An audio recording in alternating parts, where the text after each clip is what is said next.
J.D. Vance says ABC didn't do their jobs, and I think that this was the main point of the night. ABC did not do their jobs. Joining us now is 2024 Republican Vice Presidential nominee, Senator J.D. Vance. Senator, great to see you. How are you? Good. How are you? Getting ready for your debate? Yeah. Got a lot of pointers this evening. Okay. All right. Let's get your overall take. I'm going to read some of the missed super chats also, too, on this after this next segment.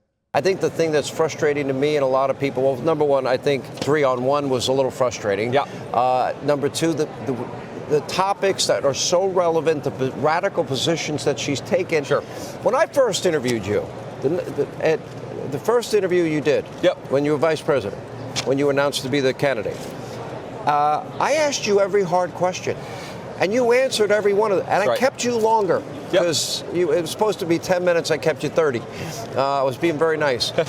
And so all these radical positions she's taken, still no answers. We have not moved the ball an inch.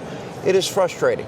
It is frustrating, and the moderators, I think, did a terrible job of following up on that. But look, I think President Trump did a good job at reminding the American people that this is a person who wanted to ban fracking. Here we are in Pennsylvania. She supported banning fracking. She supported defunding the police. She supported opening the border. And I think that though the moderators didn't do their job, I think President Trump did do his job in reminding the American people that she has taken a number of radical positions that, as he joked, she's run away from. Now she's acting like Donald Trump. She's about to put on a MAGA hat because she realizes By the way, radical... That was a pretty good line. It was my favorite moment of the debate. But she is a radical who is trying to run towards Donald Trump's positions because she knows that's what's popular, but it's not what she actually believes. And I think that if you go to her performance, Sean, the most striking part of it is if you actually listen to what she said, it was platitude after slogan. There was no substance. How is she going to lower grocery prices for American citizens? Rehearse, cliched, use everything that you want to say. And the bottom line is fundamental. I hate Trump. That's exactly right. And also, look, both of them have records. That's what's different about this election, almost any other election in my lifetime. You have two people with a record.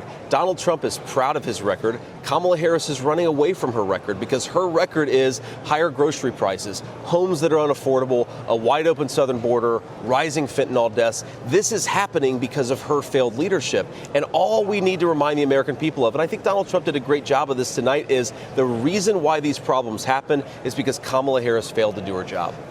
And I think that J.D. Vance is going to absolutely mop the floor with Tim Walz in October.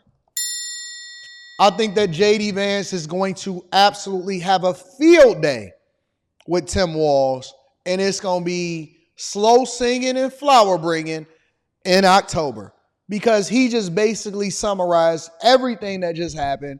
ABC 100% failed to do their job because they did not hold her accountable and hammer home some of the points that she was saying, which would be okay if they didn't do the same thing on the other side.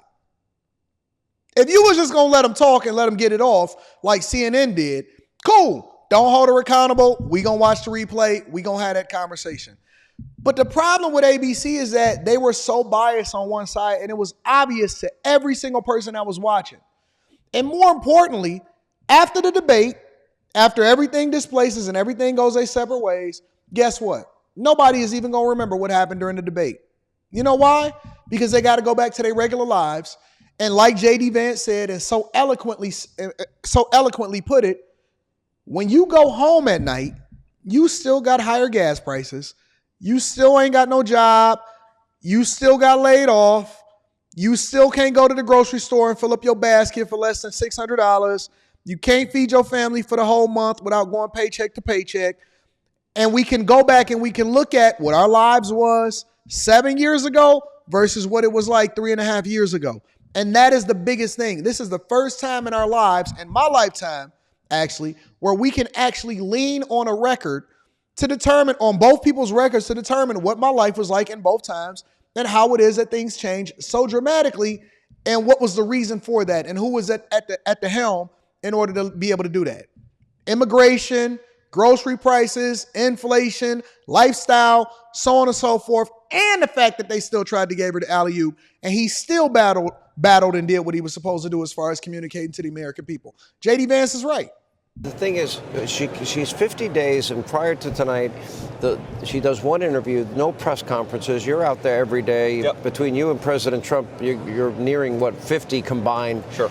And it's still a mystery. It's like the candidate protection program, and the media keeps her in there. You know, I have all of these files, the Kamala files, the Walls files, them in their own words. This was all available to ABC tonight. You said this about fracking. You said this about drilling. You said this about sex change operations that taxpayers pay for criminals and for illegal immigrants, free housing, health care, education for illegal immigrants, the elimination of private health care. All of these positions that she's taken, you know, and it's amazing that we're this far, that we're this close to an election, we don't have these answers. That's exactly right. Well, she's running a campaign based on vibes, and she's running vibes. What the hell is a vibe? Are we in the 60s? It feels like it sometimes. I feel like watching Kamala Harris like I've taken some psychedelics, but look, she is a total disaster, Sean, and she runs away from a record. This is the most striking thing is, if you're the vice president, you've been in power for 3.5 years, is she running by saying, look what we did to lower your grocery prices, look what we did to make the world more secure? She can't. She can't because her record is one of failure. And we just have to remind the American people of this, Sean. I mean, look, I think if you watch the debate, you're sitting at home, you're an undecided voter, what you saw is a person who repeats slogans instead of respecting you enough to treat you like an adult. You know, Donald Trump, and he gets criticized by the left for this, by the way, Donald Trump actually answers the questions because he respects the American people enough to treat them like citizens. That's why he does everyday debate. That's why he goes out there and talks to people, because he thinks that you ought to try to win the people's vote, not just have it given to you. She also told a lot of lies about Project 2025. Project 2025 is her radical agenda for her. A national abortion ban. That wasn't true. She lied about her saying in 2000, no, I didn't say I'm for fracking. Mandatory gun buyback, she said at the end of the debate. Oh, no, I never said that. I'm a gun owner. I'm like, that is exactly what you said. Yes, you did. It's on tape. We have it. We played it. That's right.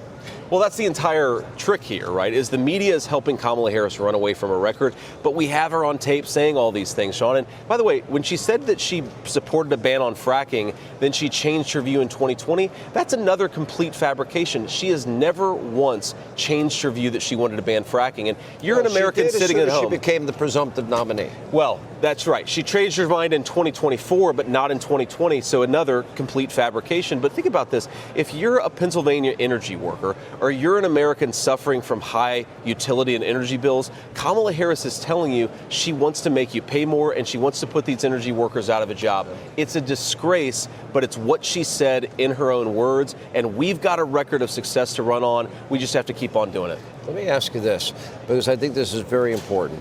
So with 56 days, but we have early voting. We're 1 week away where early voting starts here in Pennsylvania. You spend. Remember what she said on fracking, y'all? 1 second, because see, CNN knows this. You know why? Because this is what she said on CNN's platform. Remember when she says, you know what, fracking is an option. Remember when she said that? Remember when she said it on a CNN interview? This is what she said back in the day. There's no question I'm in favor of banning fracking. So, yeah, and starting with what we can do on day one around public lands, right? This is on CNN's platform. On CNN's platform, this is what she said. There's no question I'm in favor of banning fracking. But then she sat up there and ABC never fact-checked her. They never held her accountable. I was able to pull that up literally right now in 20 seconds. In 20 seconds, I was able to pull that up.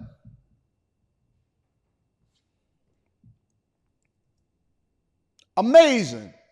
In 20 seconds, I was able to pull that up. And then just 12 days ago, this is what she said about fracking. Hold on, let me see if I can pull that up too. They never fact-checked her. Anybody could just lie, and that's what gives you what it is that you could say? When you were in Congress, you supported the Green New Deal. And in 2019, you said, quote, there is no question I'm in favor of banning fracking. Fracking, as you know, is a pretty big issue, particularly in your must-win state of Pennsylvania. Sure. Do you still want to ban fracking? No, and I made that clear on the debate stage in 2020. So no, and sorry about the 1 year. No, she don't want to ban fracking. And then right here, on the debate stage, she said, there's no question I'm in favor of banning fracking.